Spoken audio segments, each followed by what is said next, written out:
Thank you. So I propose to start now panel discussion. So the objective is to trigger a discussion on actions that could be taken now in relation to the long-term vision for rural area. So for this, we have invited 3 panelists, one for each group involved in SHERPA, so policy, society, and research. So I would like to welcome our 3 panelists. For policy, we have the pleasure to welcome Mario Milouchev. Mario is the director at DG Agriculture. Good morning, Mario. Good morning. Good morning. Good morning. For the society, we welcome Hannes Lorenzen. Hannes, you have many hats. Today, I indicated you're co-president of the association Forum for Synergy. You're also a member of the SHERPA EU map. Good morning, Hannes. Good morning. And for research, I welcome Karen Refsgaard. Karen is a research director at Nordregio, who is a partner in SHERPA. So good morning, Karen. Good morning, everybody. So I propose that we start with our first keynote speech. I invite Hannes to start. Hannes, the floor is yours. Thank you very much. I think this is a very important exercise. We are preparing for a new communication of the European Commission, and many people of us are intensively involved in that. And that communication is about a long-term vision which is quite far ahead. And I think what is important is to look at the same time in something like a midterm vision and a short-term vision. We are in an important process of reforming the CAP. With that, we are intensively also considering what that means for the rural area as a whole. And of course, there's a little tension between a very far-reaching vision and what needs to be done on the way to it. So action that is needed today and action that is needed tomorrow and after that should be linked. We should know what is immediately necessary if we want to reach the things we are looking ahead for, which is the long-term vision. 2040, how would the world look like in the exercise we've made? So what I wanted to say is when we say what needs to be done now, it means we need something more than a vision. We need also a strategy for the actions that are needed immediately. And when I mention the tension working on that long-term vision, is what does that mean for the immediate decisions which we need to take? And that is, for instance, CAP reform. There I see that within the Commission, but also within Council and Parliament, a certain hesitation. Long-term vision needs a connection to a midterm and a short-term strategy. And that means when we look at rural development, and you have mentioned all the important points, governance, preparing for all the challenges which we face, be it climate change or making digital useful for people, empowering people to take their decisions on the spot, linking the top-down with a bottom-up approach. All that is more than just looking ahead towards 2040. So getting prepared for that means we need concrete action now. And that is, I think there was a very clear position taken by RUMRA, the intergroup in the European Parliament, also Committee of the Regions, saying that is the most important thing, to build trust between institutions and people, to empower them to move from their needs and their frustrations to concrete actions where they live. And that is not just, a kind of trickle down of visions that we as SHERPA or people in Forum Synergies or whatever have of what should take place in rural areas. but more to help things growing on the spot in rural areas. And that is creating space for people in their daily life to plan, to develop with their own vision, the concrete action from day to day. I'm from a small island in the North Sea, 1,000 inhabitants, considered to be a very remote, disadvantaged region, with, of course, a lot of difficulties to overcome. Where can the energy come from that is not dropped, that is not depopulated? Well, it can only come from within. Because you can offer as much as you want in terms of money or in terms of, if the people don't stay, if they are not connected, if they are not supporting each other in making the difference into the future with you know, as I said, cooperation, understanding their specific position in the economy, in the rural economy in their region, then they will be lost in the situation they are in. So that would be my first contribution. I hope the connection is better now. As you can see, connecting people is a key word in all this. If you only get spotted information from time to time from the European level, you will not be able to understand the complex situation. So that is what SHERPA, I think, is about, between disciplines, but that is also the big challenge we are facing in connecting a big reform like CAP reform with a big perspective of Europe, rural Europe in 2040. So my key contribution here is we need not only a long-term vision, and we need a midterm and a short-term vision, and we need it to be connected in a way that we also think in terms of strategy, and we think in terms of concrete action that needs to be taken right now. Thank you. So a key point I took from what you said is creating space for developing concrete action now. So Mario, you represent here the policy side. So what is your reaction to what you heard just now? Thank you very much, Olivier. Thank you, Hannes, for your intervention. Well, first, good morning, everybody. I'm very happy to be here in this SHERPA conference, of course, with you. It's a pleasure. It's a pleasure to exchange. I looked with interest what you presented, Olivier, what was yesterday. You know that I will come in my last point to the question of Hannes, but you know that we are working on a perspective of a bottom-up approach, because evidently from Brussels top-down we cannot impose anything. Therefore, we organize many events, and yesterday evening the public consultation was closed, and we are going to proceed to analyze the reply. At some moment yesterday there were more than 2,000 replies and 120 papers coming, so we have a lot of work to do. I don't know still the final results, probably today we'll know.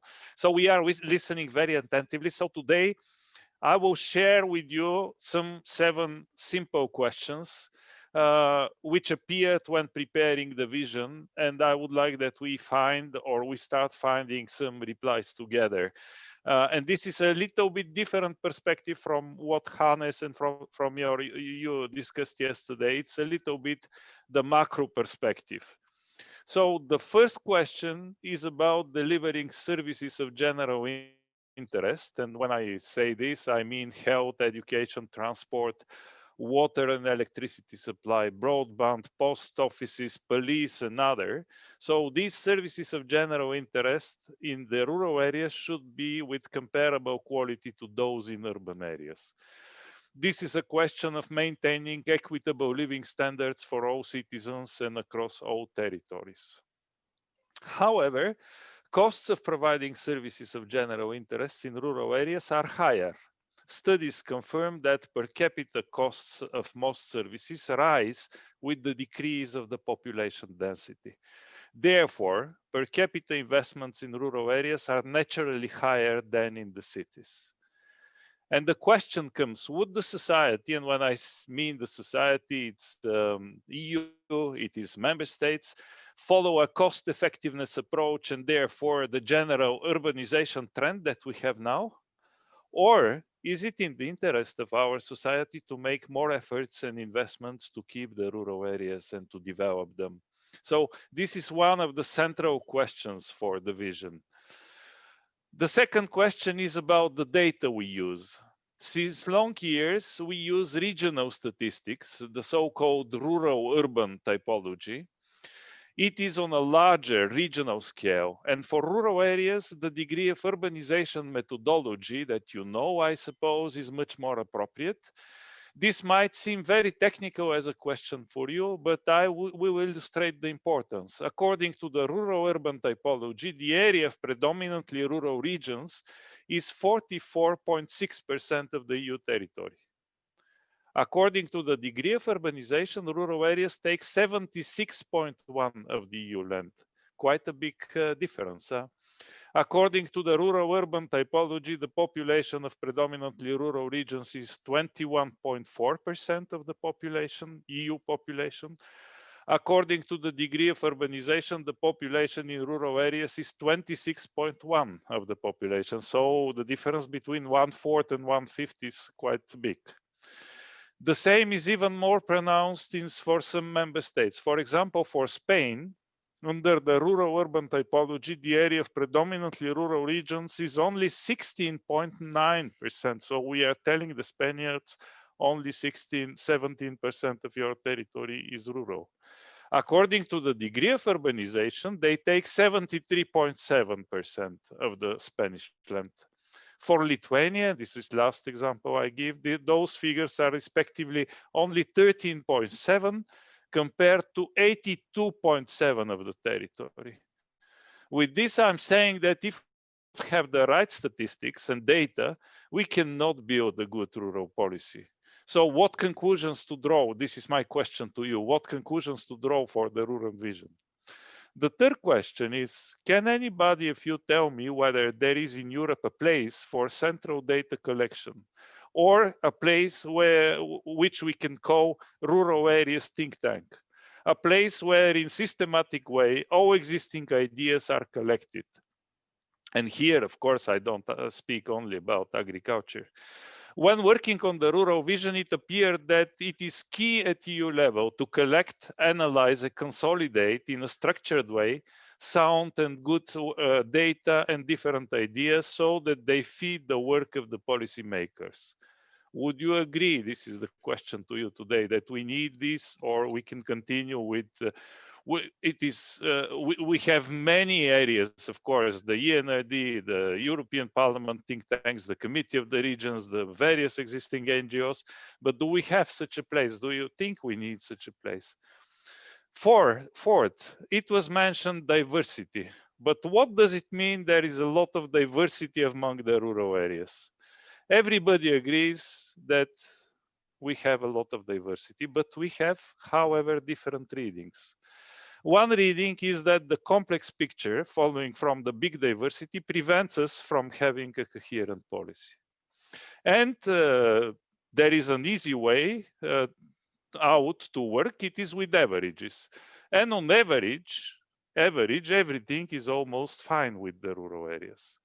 Another reading can be found in the latest OECD report, which is Rural Wellbeing, Geography of Opportunities, which catches one important aspect, to distinguish and provide data by 3, sometimes 4 types of rural areas. It draws in particular the attention to the differences between the areas, depending on their distance from the cities. Those which are closer and which benefit from the agglomeration effect, and the remote ones on more than an hour drive from a city, or even more remote, where the distance penalty effect starts to influence the policy. And believe me, for those areas, there is no much sense to speak about the interaction with the cities, and the so-called rural-urban cooperation is not so relevant for the remote areas. But the question to you today is what path we are going to choose for our rural vision. My fifth question is, who is in charge of the holistic rural policy at Commission level and in the member states? Probably, as a number of EU and national departments are involved, a place to lead and coordinate is needed. In addition to this, for both EU and national level, mechanisms should exist for this leading and coordinating role. And the question is, should we think in this direction, or the idea of rural policy itself is still to be clarified, and is questioned whether we can have a rural policy. The sixth question is what role for the member states in the European rural policy? Several member states have developed their own national rural plans or rural action plans or agendas, whatever, which are of course different from the rural development programs and from the operational programs, and include all policies and all funds, national, European, etc. They have also specific coordination mechanisms at governmental level. Can we draw for our vision any conclusion from these good practices? That's the question today. And my last point, and here I would address also what Hannes said. In the past, there were many good initiatives. One prominent among them is the Cork II Declaration. Everybody knows about this declaration. However, they remained without a concrete follow-up. No monitoring mechanisms were created to measure to which extent the declared and expected goals were achieved. So, of course, I can tell you much what we have done based on the Cork Declaration, but still there is no process. So what would be our conclusion from this? Shouldn't we start with the vision, a structured process with serious stakeholders' participation, of course, which would lead to the rural areas of 2040 as we see them in 20 years? So shouldn't we start a process and really, as Hannes mentioned, but that we can have we can have a long-term vision, long-term actions, we can have medium-term, we can have short-term, and possibly after 4 or 5 years, this short-term should turn in another short-term, so up to 2040 to achieve what we need. So these are questions. I can tell you we don't have institutional answer to this question. I'm putting them for discussion now, and thank you very much for the attention. Thank you very much, Mario. Wow, a lot of points. I'm afraid 25 minutes will not be enough. You know, if we open the floor with the 7 points you said, and we would need much more than just the 25 minutes. But maybe we can hear from the reaction from Karen first, and then open the floor for reaction from Hannes and to the rest of the participants as well, because I think there's a lot of food for thought, a lot of questions, and I hope we can have a lively debate until 10:30. Karen? Okay, thank you very much. And it's nice to have the opportunity to talk to you here. I think I'm going to be the devil in the room today. I've also taken a bit of a different approach, not just responding to the questions as such, but I have 4 important points to make as coming from a science and research perspective to this process we're in, and they're maybe rather critical. I think the value from the EU vision for the rural areas and citizens, I think there are basically 2 very important ones. There is a large potential out there today. We are in the middle of a green transition, and all the natural resources, the blue, brown, whatever we call them, they're all located in the rural areas. And we have to take the opportunity and use them for the future development. That also means we need policies to mirror this with a return from this single agricultural focus we have in the CAP today to a more broader focus, as was originally kicked off by Jacques Delors. The challenge out there is that we have communities that do not have equivalent opportunities as the city regions. To some extent, this is linked to the underlying idea, I think, for the EU cohesion policy today too, where we have a territorial agenda which states that metropolitan areas and city regions are assigned obligation to ensure that the surrounding regions can benefit from this added value. So there are two important policies that I think one has to critically look at. And I think these maps can become, as one of the Danish members of the map says, it's a highway from the diverse rural areas to the Commission. They are the platforms where they pose these important questions. And I think it's very interesting that it was emphasized and kicked off from the DG Demography and Democracy. So responding to the question 2 and 3 in more detail, I have 3 points to make. The first one is what action that policymakers and maps can take. And I think from a critical point, I think we have to think not only about rural policy. I think it's very, very important that we approach those sectoral policies that have real impacts, let's say for employment, for education, for housing, innovation, infrastructure. These have to be targeted.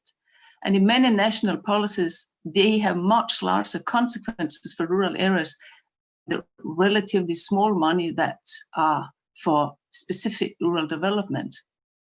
And again, questioning the cohesion policy, which are favoring cities, also the Danish innovation policy, which is very city centers as well, where we stimulate global competitiveness in the cities and very much an urban agenda. And within this, the municipalities are very key for these broader actions. They are important employers. They often employ 30 to 40% of the population in the rural areas. And they have the power, at least to some extent, and the resources to adapt these policies also. They can impact on education. They have land to facilitate for initiatives. They have a lot of power to facilitate for public procurement, etc. They can regulate at least on planning issues, on infrastructure, and make it easier for both enterprises and housing. And they can create good infrastructure for innovation, for businesses, etc. So providing resources to the municipalities, I think, is key. The second point on this I have to make has to do with our own maps. And I think we have to carefully think about for the future. They have to really reflect both the interest we have, but also the knowledge that exists in the rural areas. We lack today, as far as I can see in some of the maps, the SMEs, the small and medium-sized enterprises, which have a lot of local knowledge and interest also beside agriculture.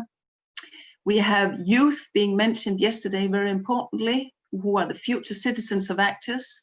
We have arts and crafts in general, who contribute to very social and innovative communities in many ways we see. The third point I want to make is relating to Mara's point on data. I think we need to improve our analysis and getting better data to improve these analyses. We have in the Danish map, we did a small calculation on the economic leap from rural areas. We're sitting today with a lot of relatively old models, which are not really looking into where's the value created, where's the emission happening. As an example, you can say is that because much of the consumption are happening in cities, while the production is happening in the rural areas, so they have to pay for the emissions of, for example, the CO2 emissions. We also have the economic leap in more general, where are the jobs created? Often if the central offices are in cities, then you will have the calculation, then the cities will benefit from the value added. And in general, the taxation is has to be questioned as well, I think. So there are some of this recent analysis we did in Denmark shows, first of all, there are more new enterprises in many rural areas, and there are also more jobs in much industry compared to services, and you have in general a higher proportion of industry in rural areas. So getting the services, the indirect effects back to the rural areas is part of that picture, together with, of course, questioning the centralization of services in many decisions around banking, education, etc.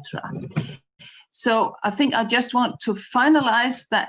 I think it's very, very key that we question the polycentric thinking that is very much being used in much policies, both from the EU, but also many national governments, where one assumes that the innovation is happening in metropolitan areas and spreading out to the rural areas. Today, we have a fantastic moment. Utilize it, take it. All these new resources we're going to use for the green transitions, they are out there. So get people on board and use them. Thank you. Thank you very much, Karen. Thank you for this very rich contribution. Really many points. I'm looking at the clock now. We have 15 minutes, but really thanks to the three of you, really fantastic contribution. Thank you so much. Maybe, Ines, I'd like to get back to you and your reaction from what you heard from the questions from Mario or the points raised by Karen. So indeed, very rich contributions by both Mario and Karen. Thank you for that. And of course, we all know, as I said at the beginning, how do we get all this together in a strategy? Not just in a vision, but also into a strategy. I mean, policy integration is the old story of the European Union. And we see how difficult it is with the existing policies, just to bring rural and agriculture together into something that makes sense for the whole rural economy is a huge task. And the difficulties in policy making between the different DGs, I don't have to mention in detail. We know it. We know how difficult it is between the member states to bring a national and rather nationalistic kind of approach back to something that is really European. And Mario mentioned rightly, we have a rich experience, Cork 1, Cork 2, maybe there will be a Cork 3, but what do we draw from it? How do we transform that into, as Karen said, into using the huge opportunity we have with a lot of innovation and creativity and so on in rural areas? And here I take the picture Karen was saying, is it a highway we need for policy making, or is it rather the small roads we need to be better connected? And that is the key question. So let me take a very concrete example. When we talk about infrastructure, Mario, we can have an infrastructure that is fit for big farms and big enterprises, or we have an infrastructure that is fit serving smaller business. And if we want to go into diversification of agriculture, for instance, we might need business infrastructure that allows farmers and smaller cooperatives to work with their own seeds, for instance. At the moment, when we talk from the environmental and agri-ecology point of view, we need a very much more diversified material for farming, which is adapted to the climatic conditions which are changing. So that is a completely different infrastructure, serving a completely different picture of what we want to do in agriculture. And as Karen was mentioning, the transition, be it green or blue or white or whatever, that transition needs a completely different infrastructure and a completely different kind of governance as compared to what we have now. So creating space means creating space for connecting the different innovations that are taking place, including digital. And in digital, it's not just broadband that makes the solution. It's the way we are using it, the ways we are making people, putting people in a position that they can use it in the way they need it. So I wouldn't go much further. I think, Mario, your question's excellent. I don't have all the answers to it. You are throwing it as something which we should answer. We will not be able to answer it now, but and also, Karen, I think you're putting the finger on the key difficulties we are in. But once again, I think we need the 3 steps. We need to come to action now. We need to have the actions we can do now. And sorry if I have to repeat that, I think this process of the rural vision needs to be very closely connected, which was what's being decided about the CAP reform. So there is some real connection missing, and I don't know for which reason or which fear the Commission doesn't dare to connect it. My advice would be find a process, connect what's being decided in the process of CAP reform with what is needed for rural development. Sorry, I was a bit long, but I hope the connection was okay. It was perfect connection. Thank you very much again for your excellent contribution, Hannes. I don't know, Mario, if you want to reply or comment on what you heard now from Karen or from Hannes just now. And after that, I will open the floor for some questions or contributions from the audience as well. But Mario, over to you first. Yeah, thank you very much. No, I welcome the contribution of Karen. I have no much to add. Karen, you said that you are going to challenge us, but I can only agree with what you said about the innovation, about the resources to the municipalities, about the policy and the interaction of the policy and the municipalities. I would prefer to hear some people from the participants, because they will not have the time to speak. However, just a quick reaction to Hannes, because Hannes, you repeated twice the Commission is afraid to connect the CAP reform with the vision. It is not true. In fact, our Commissioner is very committed both to the CAP reform and to the vision, and he wants to do the possible. However, and that because we are in brainstorming here, I would like to say this vision comes in an odd time. It will come in June 2021. Now the reform is since long outside of the Commission. The reform is in the Parliament and in the Council. The trialogues, they started already. So there is no much room to change, and the Commission practically cannot come with other proposals. We can try to link to the extent possible, but we cannot change the legislation. The other odd thing is that we cannot, in fact, ask for specific budget, because the multi-annual financial framework is discussed. It is a very delicate discussion. If we start now coming with new things, it will become even more complicated. However, what we can do is to put the budgets together. And when I mean budgets, it is not only the Regio and the social and the agriculture and the Mare funds. I mean all the funds with all the policies, to put all the policies together. So this would be the added value of the vision. But don't expect that probably in medium to long term, it can trigger some legislative changes. And I cannot answer to this question. Let's see what is the contribution of the civil society, of the what people want, in fact, before we decide.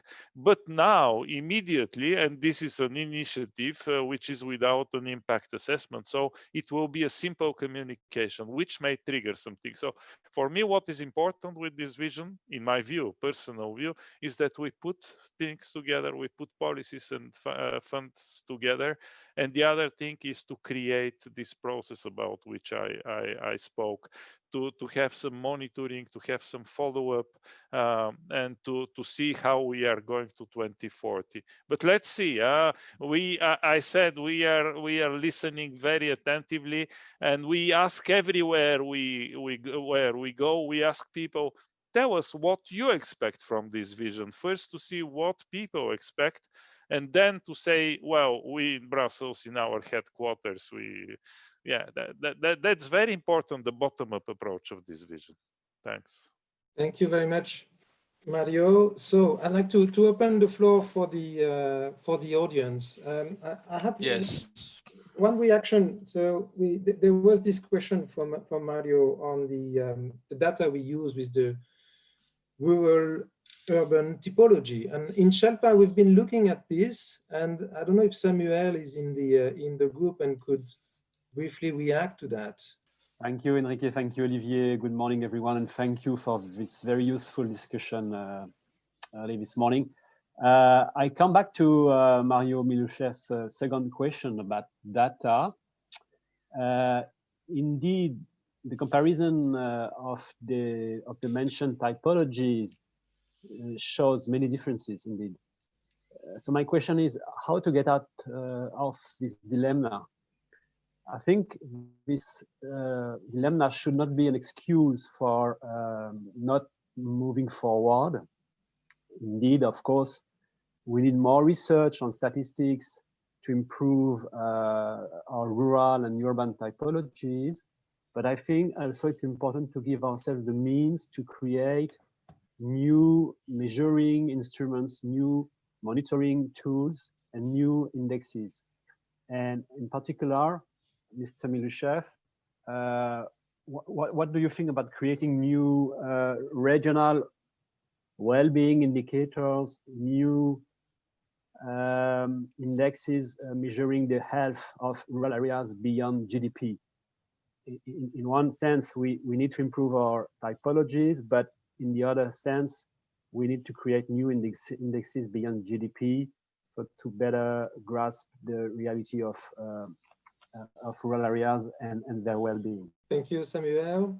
Thank you for this. So indeed, it's a topic we've been working on. There is a SHERPA deliverable that is very interesting on these aspects. I don't know, Mario, if you want to reply to the question about this new index, taking into account well-being indicator.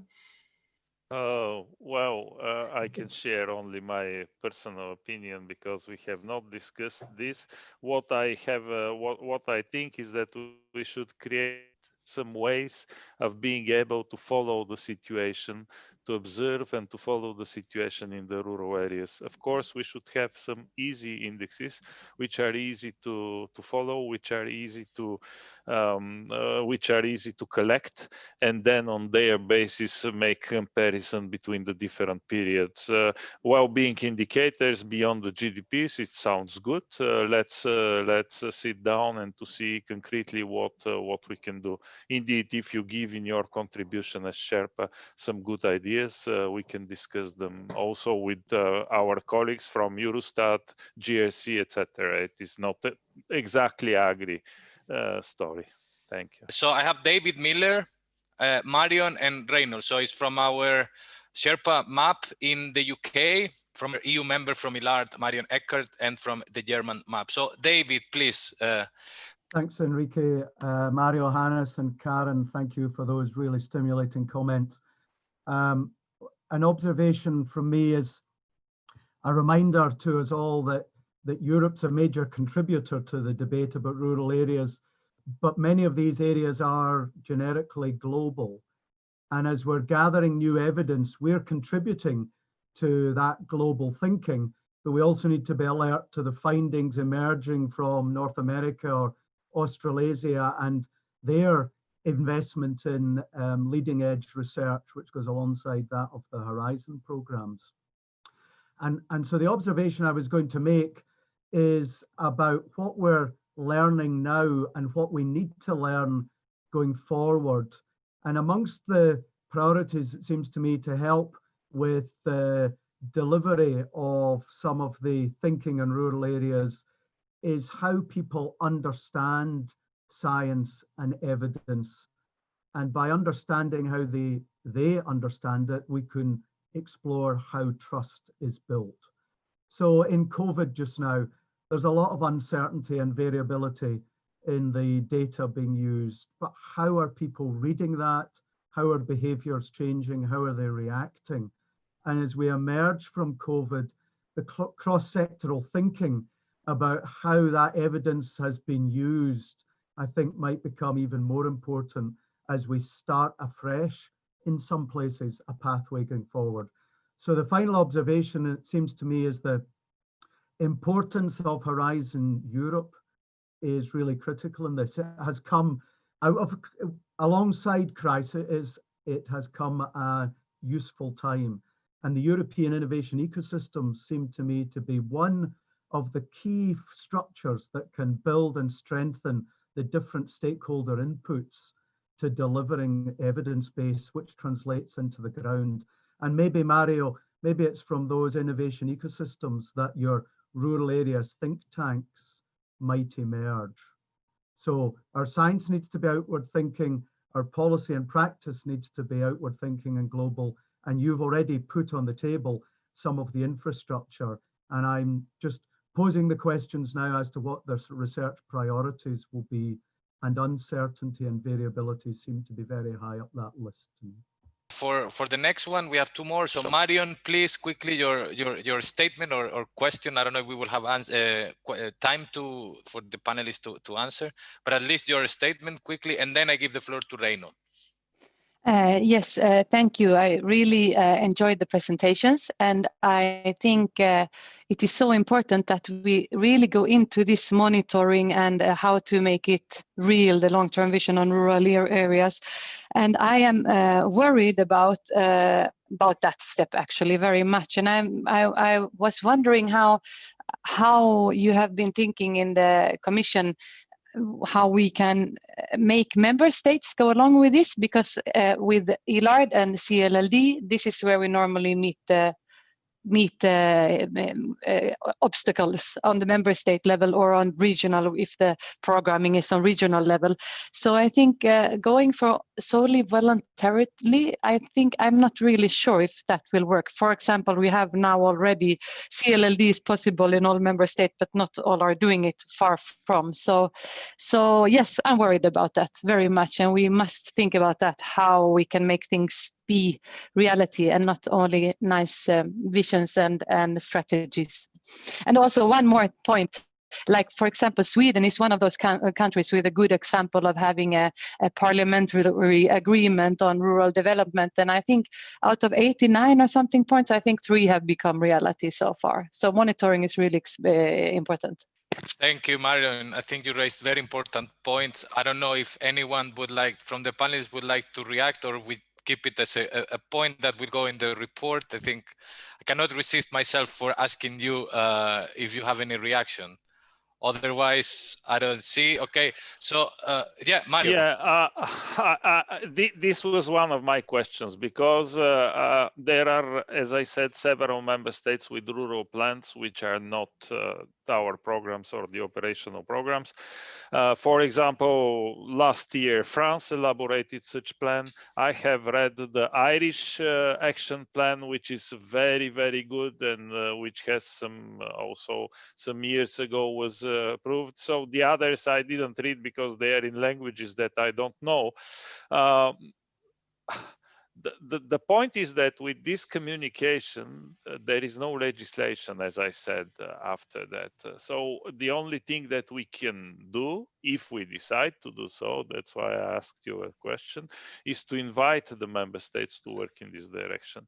And if it proves positive, probably in some years' time we can have something more. Here, colleagues from DG Regio who are here, the territorial agenda which is coming now, and the link of the rural vision with the territorial agenda is something which links our vision to the member states. And also we can think something to create in the European semester. So there are options to think about, but with this communication, even we wish very much, we cannot go very far away. We cannot go more than inviting the member states to do something, because it's a simple commission communication. And here it's your role as civil society also to speak with the member states and to see whether they consider it appropriate. Thank you. If I may take that up, really, my last word. I was not invited, but as Mario was able to make it up and open it up again, yes. I think, you know, you are completely right, Mario. That is the kind of sad situation that we are into, this difficulty of national member states doing their own thing, and we have a hard time to keep it together as Europeans, right? So a vision is easier to be done than a strategy, is easier to be done than an agenda. And I think it's not just words. If we want action now, and I think we all need action now, we need changes now, we need things that need to be combined, then let's do an agenda. Let's do a strategy together. If we have found the vision to 2040, and there is proposal. I mean, they are all around. There's not only Cork. There is the proposal of Rumra. There's talk about the agenda, and you've also followed ARC's vision and strategy for rural Europe in the Parliament. So I think there is so much around as proposals which get more concrete than the vision that is very far away. I think there is a chance to do that together. SHERPA and all the other people that are around really engaged in rural development. It's not about words, it's about action we can take now, and that's I think the thing that the message I would like to give. So Reynolds, please, the floor is yours. Okay, thank you very much for the opportunity. I just want to come back to the defined need of a central database where all the knowledge is collected. I question that, because all the data we have statistically, they are all always describing an current situation. But I am convinced that we need indicators describing how society develops in the sense of an organizational development. And there are approaches available in organizational development science from Wake and Sutcliffe. What are companies doing to manage unforeseeable things? And they have a meta indicator system. And I think we should think about when it's not so important to have regional data. It's important to see is the organizational structure, the cooperation, the networks being there. Are they valid for doing organizational development in the sense we want to have in the vision? And consult Wake and Sutcliffe, managing the unforeseeable. They really developed for supply chain meta indicators. Just as an idea. Thank you. We will close now this very interesting panel. I have to say that personally was the most interesting panel I've ever heard. So I would like personally to thank you all for participating. And I give now the floor to Olivier to close this panel. Thank you. Thank you very much, Enrique, for this. Well, wow, really a lot of information. I'm amazed since yesterday. We started yesterday afternoon. Already yesterday, we had a lot of contribution information, but today really, I'm very pleased. I'm very pleased we could hear from the three perspectives, from society, policy and research. So a big thank you to our three panelists. You've done really a great contribution. There's a lot of food for thought for SHERPA. And really all the questions that were raised, we took good note of them, and that will influence the work we're doing. And my last word is to remind you that we are just at the first year of SHERPA. We have 3 other years to go. We have this principle, as we want to make a contribution to policy, this principle is that we are flexible, we have a system, we have a setup, but the topic on which we're working is undecided. And what you've been contributing today will for sure influence the work that we will do in the coming weeks, months, and years, because we have 3 years to go. So big thank you to all of you. That will for sure be used and follow up in the work we'll do in SHERPA.